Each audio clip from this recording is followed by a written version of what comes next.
Hello friends, modaks किचेने आपनादेर सबाइके स्वागतम। आज के आमी आपनादेर बानिये देखाबो पनीरेर एकटी रेसिपि। तार जोन्नो एखाने पनीरगुलो एभाবে केटे निয়েছি, आलू केटे निয়েছি, पनीरगुलो भेजे नेब।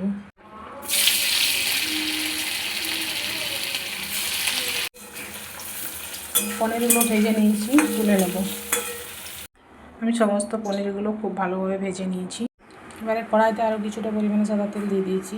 মধ্যে লং, এলাচ, দারচিনি, তেজপাতা, শুকনো লঙ্কা ফোড়নে দিলাম। আর দেবো সামান্য পরিমাণে গোটা জিরে। আলুগুলো দিয়ে দেবো। সামান্য পরিমাণে নুন দিয়ে ঢাকা দিয়ে দেবো। আলুগুলো ভাজা হয়ে গেছে। এবার এর মধ্যে আদা, কুচিয়ে নেওয়া কাঁচা লঙ্কা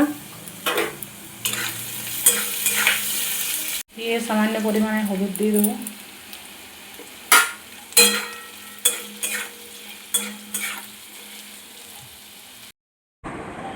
এবার এর মধ্যে একটা ছোট সাইজের টমেটো কুচি করে দিয়েছি। সামান্য পরিমাণে জিরে গুঁড়ো, ধনে গুঁড়ো দিয়ে দেবো।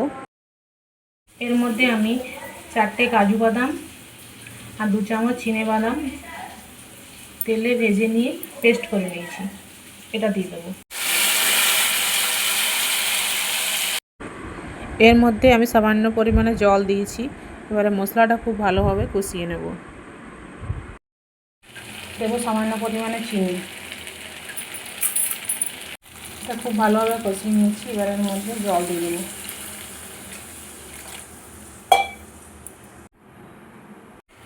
এটা খুব ভালোভাবে ফুটে গেছে। আঁচটা কমিয়ে পনিরগুলো দিয়ে দেবো, ভেজে রাখা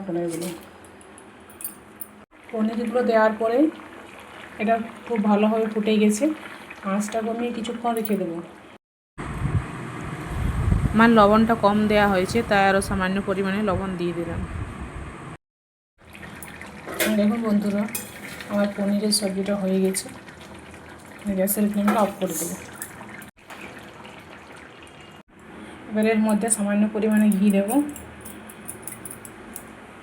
আর খুবই সামান্য পরিমাণে গরম মশলা করে দেবো, যেহেতু গোটা গরম মশলা দেওয়া হয়েছে তাই।